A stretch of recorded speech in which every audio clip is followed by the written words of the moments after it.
care who you are, life is going to knock you down. Listen to me, many of you right now, life's got you up against the rope, and you got to do me a favor. Like, you can't give up. You can't give in. Pain is temporary. Pain is your friend. Pain is going to take you to the next level. When you going through pain, I know what you feeling. I know exactly, because I've been there. I've done that. But you got to work through it.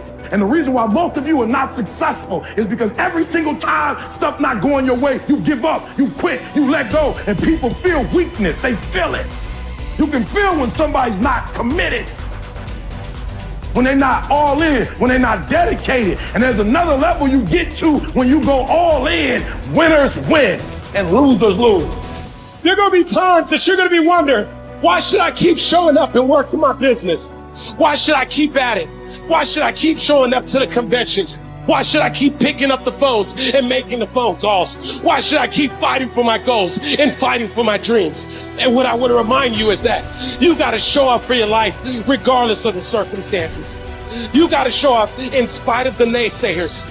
You got to show up in spite of the conversation going on in your mind. You got to show up for your life, because if you don't, nobody else will. If you want unreasonable results in your life, you've got to be willing to be unreasonable. Part of being unreasonable, you don't judge according to appearances. Part of being unreasonable, you can see it because you believe it. You must have the faith to call forth those things that be not as though they were. You've got to decide, I deserve this, and I'm going to have it. You've got to say yes to your life. You've got to say yes. Yes to my dreams. Yes to me. Yes, I can make it. Yes, I can. Doesn't matter how many failures I've made. Doesn't matter how many mistakes I've endured. Doesn't matter about my defeats. Doesn't matter about what I've done. Yes, yes. I don't care about the fact I'm in a hole now. Doesn't matter about where I am. The last chapter to my life has not been written yet. If you judge me now, you'll judge me prematurely. I'm still in the process of transforming my life. I'm still in the process of becoming. Yes. The brilliance of Thomas Edison was not in his mind. It was something much more ordinary and often much less respected. I've got no imagination, he once said. I never dream. I've created nothing. If you're someone who doesn't like Edison, you might think that this is Edison admitting to stealing his inventions from other, more brilliant inventors, like Nikola Tesla. Not quite, but he did readily concede that most of the credit belonged to something other than his brain. The genius hangs around his laboratory day and night, Edison said. If anything happens, he's there to catch it. If he wasn't, it might happen just the same. Only it would never be his. What he's talking about is showing up. The incredible, underrated power of clocking in every day, putting your ass in the seat, and the luck this seems to inevitably produce. Edison lived in his laboratory and never missed a day. Like Gehrig, even when he was sick, when he was tired, or when visited by tragedy or disaster. The modern conveniences we can trace to his lab then owe far more to his body than his brain, to the compounding power of consistency rather than sheer brilliance. It wasn't about inspiration. It was about getting to work, show up and try. Get on the treadmill, pick up the violin, script out some sequence, reach out to some clients, read some reports, lift a couple weights, jog 1 mile, cross one thing off the to-do list, chase down a lead. It doesn't matter what it is. All aspects of our life benefit from this circumscribed kind of business. Just as long as you do something every day, that is the important thing. Show up. When you're tired, when you don't have to, even if you have an excuse, even if you're busy, even if you won't get recognized for it, even if it's been kicking your ass lately, once something is done, you can build on it. Once you get started, momentum can grow. When you show up, you can get lucky. Is this still hard? Yes. But the good news is that because it's hard, most people don't do it. They don't show up. They can't even do one tiny thing a day. So yes, you're alone out there on the track in the rain. You're the only one responding on Christmas. But having the lead is, by definition, a little lonely.